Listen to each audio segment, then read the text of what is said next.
Roxanne Martin here from Modern Athlete. We are here with the incredible, phenomenal GOAT of all time, Gerda Steyn. Gerda, first of all, congratulations. Your run on Sunday was something incredible and something that, of course, we were expecting.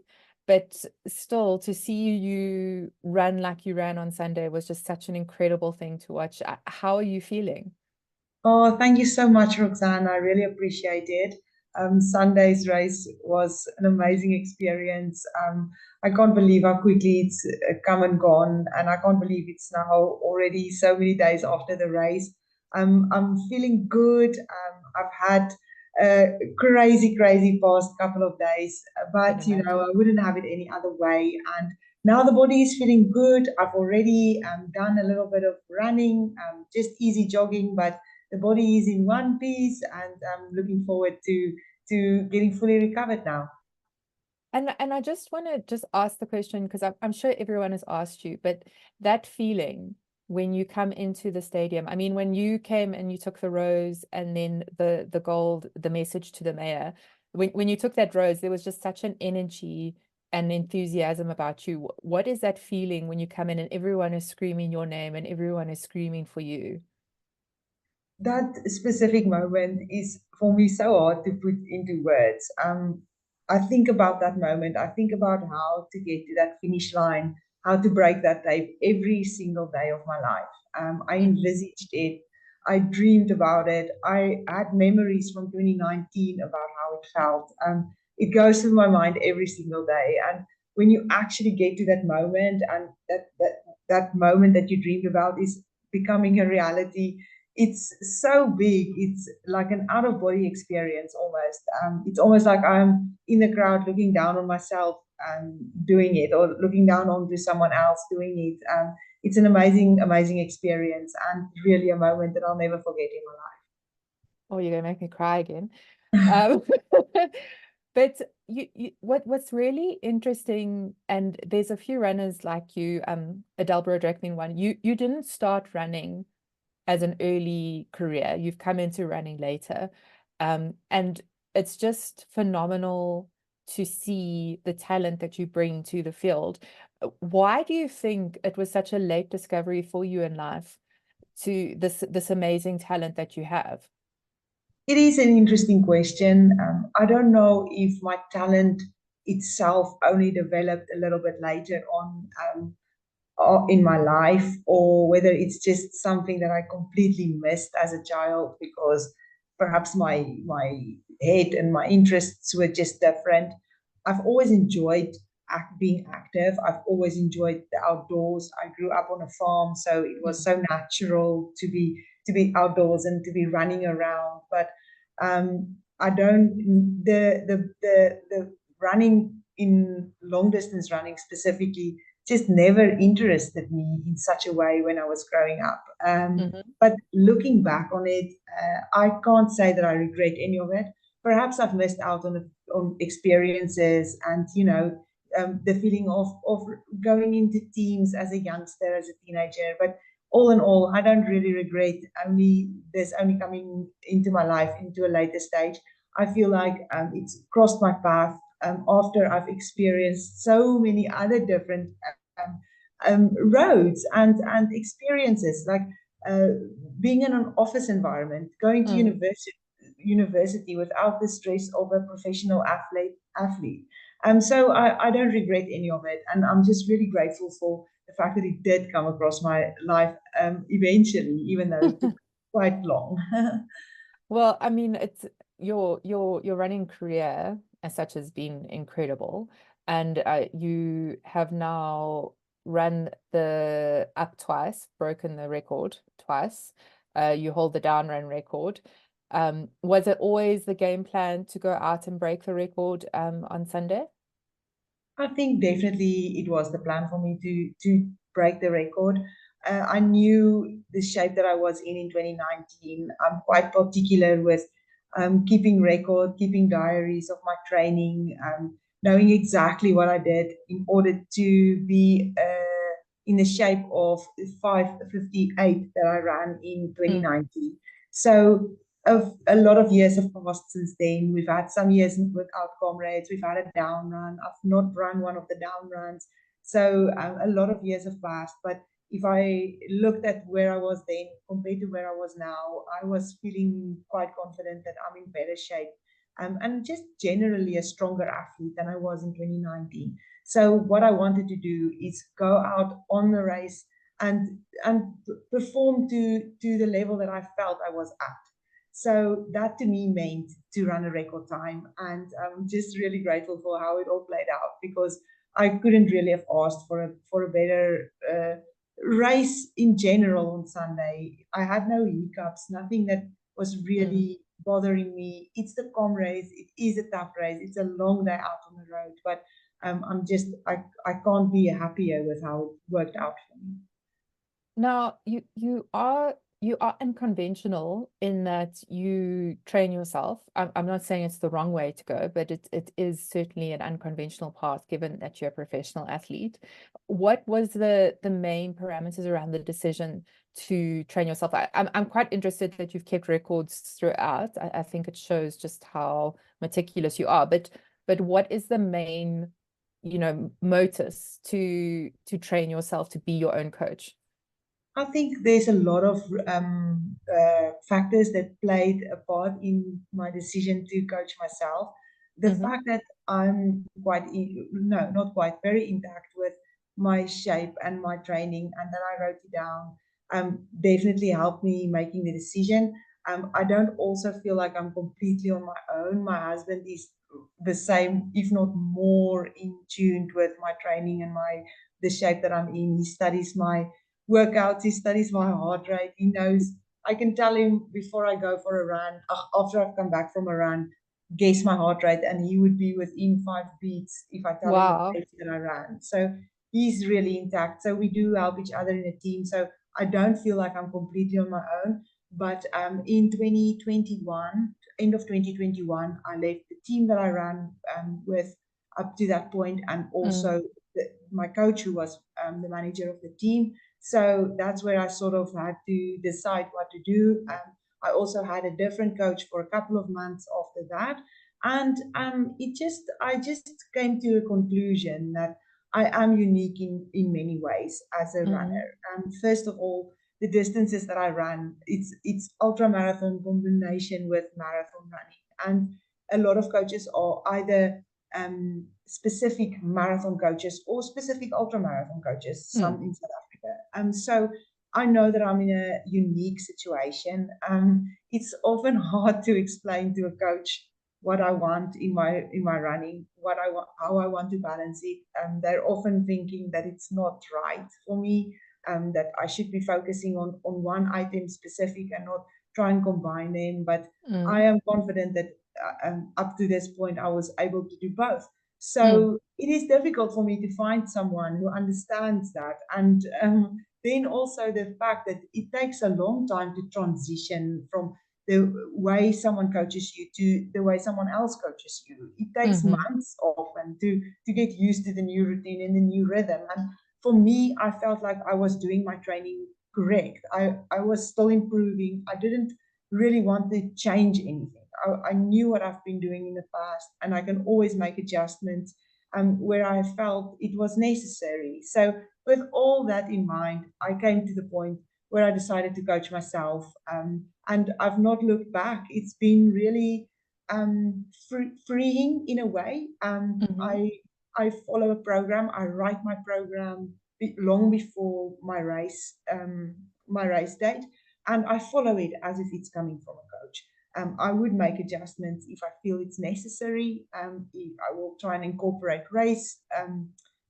shorter races or training races, as well as travel, and just tailor it around that. But generally, I wouldn't vary from my program that I wrote long ago. I would stick to it as if it's coming from someone. So, I mean, you plan these goals months in advance. This is not something that's done on the fly. You don't decide tomorrow, oh, I'm going to do this. No. This is something that you've sat down at the beginning of the year, you've looked at what's coming, and you've planned for that. Absolutely, yes. That is how I approach it. And again, I give it to my husband to proofread my program. It's not just something that I feel like on the day. I feel like, in a certain way, so I write my program in a certain way. It is proofread, and it is tailored to fit my way of training. Now, you speak about Duncan. I mean, I know he's the most phenomenal support for you, but I mean, you guys have literally centered your entire life around the running career. I mean, you go all over the world. It's amazing, and you very, you can follow your journey on Facebook. How is it sharing that lifestyle with someone you love so much? I mean, it must be an amazing experience for the both of you to be able to do this together. It really is an amazing experience. It's something that we shared, and what we have shared from the beginning. I started running. He was one of the first people I met when I started running, and he's literally seen the entire process from me being an almost non-runner to getting to a point where I decided to take it on as a professional job, and then also from there on that everything got more and more serious. It's often quite also difficult for us to balance it out. He's got a very demanding job himself. He's Mm, often away from home. He has to travel in between the travels with me a lot. So it does come with its challenges, but I am really grateful that we get to live this life and to walk this journey together, because it is something that he enjoys massively. He enjoys running, but he also enjoys this side of running, and he enjoys my running. So it's really special to have that special someone with you for all the journey, because yeah, it will be hard to do it on mm. my own, and it will also just feel less meaningful if it was just me going through all of these experiences on my own and not having someone to share it with. No, that makes a lot of sense. And then I think I just want to touch on the subject. It did come up a lot before Comrades from a few people saying, they were concerned about you running Comrades, doing this amount of distance in your legs with the upcoming Olympics, you being our fastest qualifier and most, I don't want to say most promising athlete, but you've really shone through. And I think a lot of South Africa's put a lot of hope into you for the Olympics. Is what's your and I mean, I know that this has been part of your plan for the year, but what's your comments almost to these people that are questioning in this? I knew that it would come with a lot of questioning when I made the decision to do the Olympics as well as Comrades. Mm, So I knew that it would come with critics. There's always critics. Since the start of my career, there's been critics. A few years ago, people were saying that it's not possible to run two oceans and Comrades in the same year, and mm, now it's become almost like the norm. mm, Just because it's done, it's been done. Now people start to accepting that it's possible. mm, For me, it is a massive personal, exciting challenge that I've put myself for this year. I know that it's never been done before to run the Comrades and the Olympics in the same year, and mm, for me, on a personal level, that really excites me. It feels to me that no, what I want from this is to make a huge success from it. And with that, to show that it's possible to do difficult things and to challenge yourself in a way that other people have not challenged themselves before. That's what I want to get from this. And that's my driving force. mm, It's also not something that I've decided in overnight. I've looked at what I've done in the past. I've looked at previous time frames in between my races, and therefore I felt that I felt the confidence to do both. I know that also times have moved on. Athletes in general race so much more now, and I think it is due to a couple of reasons. One being technology has advanced. Our shoe technology has come a long, long way. Our mm, legs are protected more than it has been in the past, and recovery times have shortened. It's just a fact. We see it all across the board. And with all these items taken into consideration, that's how I made my choice. Also, one big reason why it feels more doable for me is the fact that the Comrades was an up run. And for mm, any Comrades runner who's done the up and the down, will tell you that the up run is nowhere near as fatiguing and as painful as the down run. It's more of a strength and endurance exercise rather I than don't know that real that. impact. After the down run, it really feels like your legs are so sore for days on end. And with the up run, it's just not the case.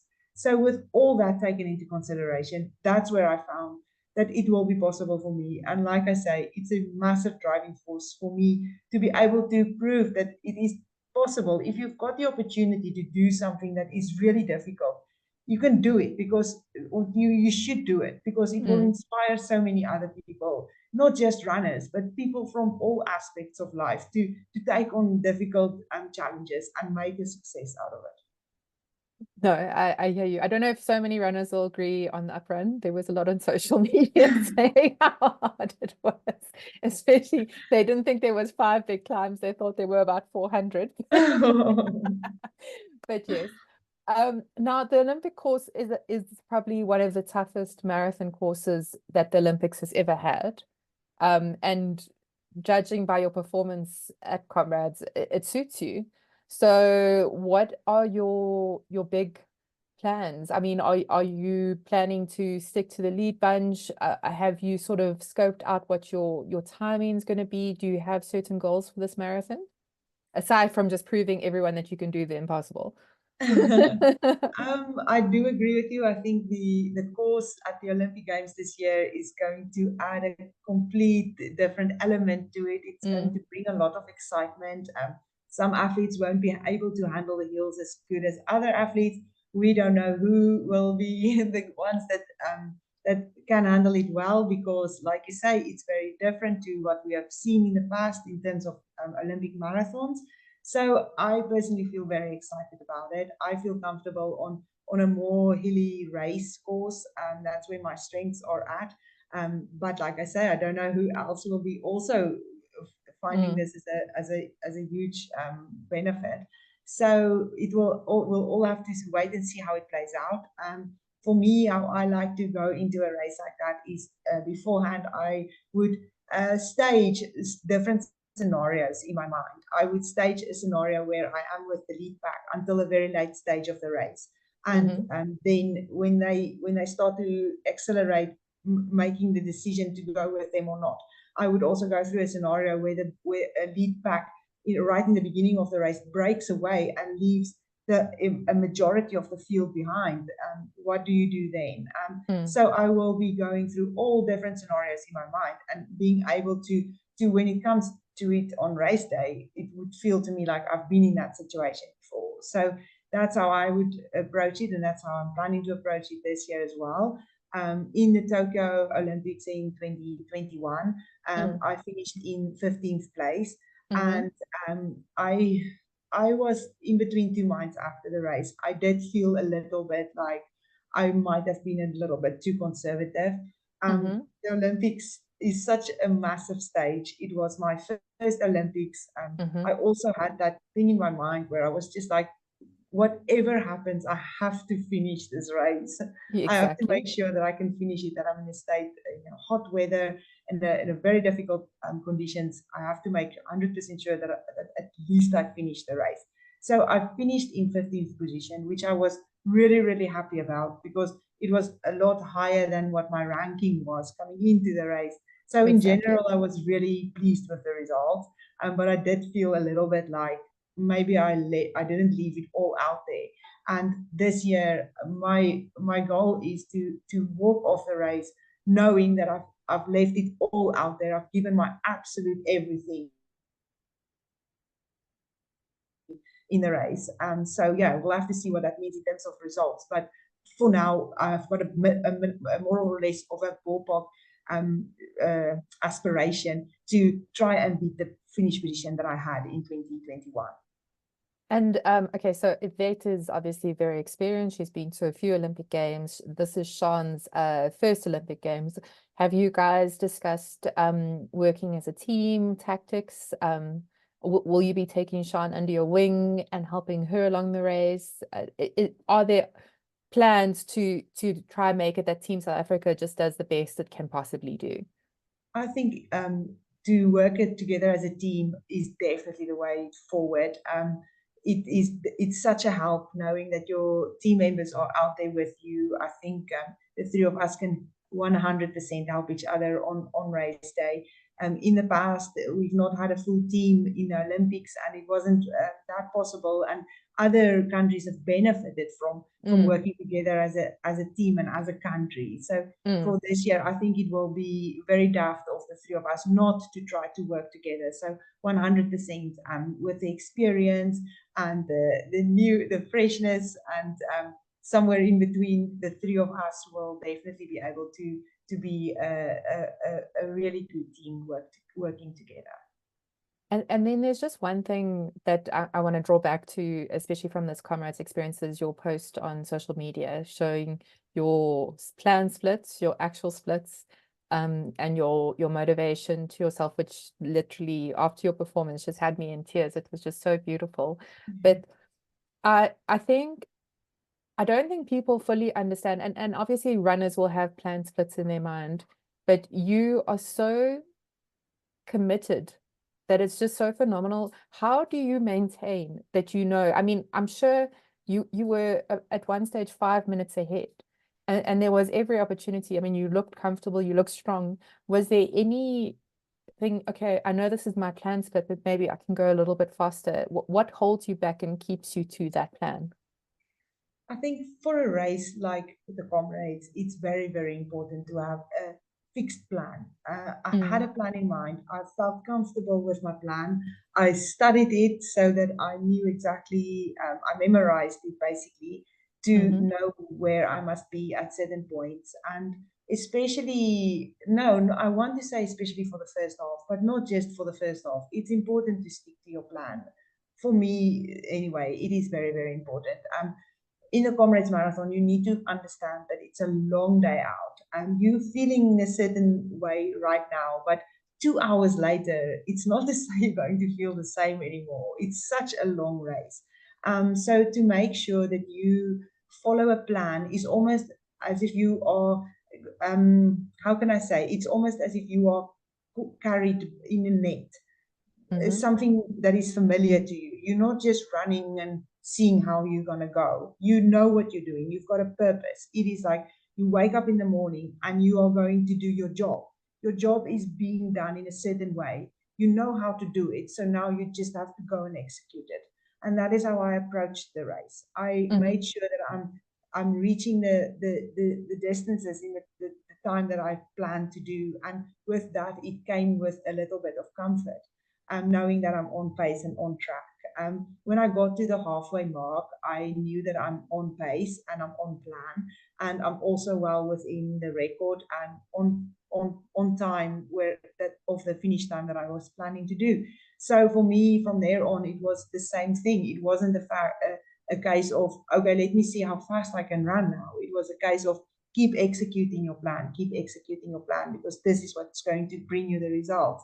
So it was an amazing experience to be able to stick to my plan. And it was only when I reassessed it later on that I realized that it was really only within minutes, with each and every 10-kilometer split, that I was in reality. And so I knew that what I was doing is what I was planning to do, and it just worked for me. And the fact that it worked for me is probably also just a reflection of that, the fact that I've studied it correctly. I looked at what I've done in the past, and I looked for areas where I felt like I could improve on. And again, I planned it and executed it. So I'm just really, really fortunate that it worked out in that way. And then you the one thing that really struck me was at every point when someone screamed your name, and there were a lot of people when you were running on that route, you waved and you acknowledged and you made them feel special. I think I don't honestly don't know how you do it, because it's just such a beautiful thing to experience. The love that you have for running, but also the love you have for your support.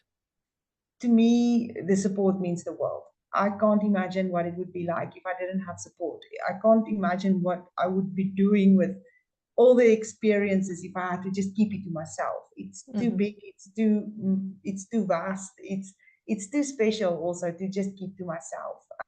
The crowds woke up that morning probably as early as I did to be out there on the route, to come out and cheer, and to hear your name being shouted like crazy from the first kilometer to the last kilometer. I mean, I can't help but smile and to just give back a little bit, to show my appreciation.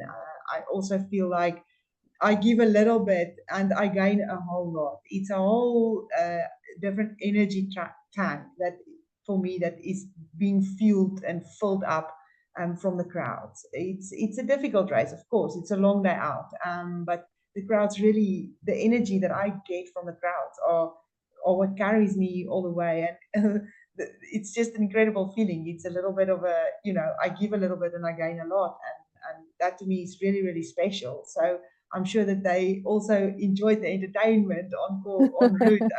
When I waved at them for some supporters, I handed my drinks bottle. When I'm done with it, I handed it to them, and hopefully they were able to keep it as a souvenir or as something. So yeah, it's just an incredible experience, and I also think that the whole setup of Comrades, it's so unique and so special that we've got this race here in South Africa. I mean, it's really a spectacle to see. It's like a big city marathon, but it goes on for 90 kilometers. It's incredible to have these crowds, and it's something that we must treasure. So it's just an absolute pleasure to give back a little bit of the appreciation, from the crowd support. And then my last question, which I also asked Pete, the men's winner, is what is your message to the runners? Now we know that majority of the Comrades fields come in at the last hour. What is your message to those runners that have spent over 11 hours on the road and are finishing often with seconds to spare? What would you say your message to them is? I think my message to them is just they must always remember it's them who make this race so special. Perhaps the cameras was on the lead athletes, but what brings the real spirit of the Comrades is those people who finish just with seconds to spare, with maybe half an hour to spare, with only just coming in. I know they work just as hard, and they also have to sacrifice so much time in between their other jobs, in between their other daily lives. For me, I'm a professional athlete. Yes, I perhaps train more kilometers in a week or faster or whatever, but for them, it has to happen in between all the other tasks that they have to do on a daily basis. And that's what makes the Comrades so special. I look up to them as well, and I am feeling inspired by them as well to also one day, when I'm not winning, still to come back and to still experience the race for what it is, and to experience perhaps the whole 12 hours of it, or just under. Because it's such a special race. So for them to come back year after year, it also means to me that there must be something really, really special also further back down the road. That's amazing. Well, Gerda, we wish you the absolute best for the upcoming Olympics. You're going to have a lot of people screaming your name. I know you might not hear them all. Hopefully the South Africans in Paris come out in full force. But I wish you the best of luck on your quest to prove people that the impossible can be done. I think if anyone can do it, it's you. And just thank you for being the blessing you are to running in South Africa. Thank you. Thank you so much. Thanks. And there you have it, an amazing interview with the all-time amazing legend, Gerda Steyn. Thank you for watching.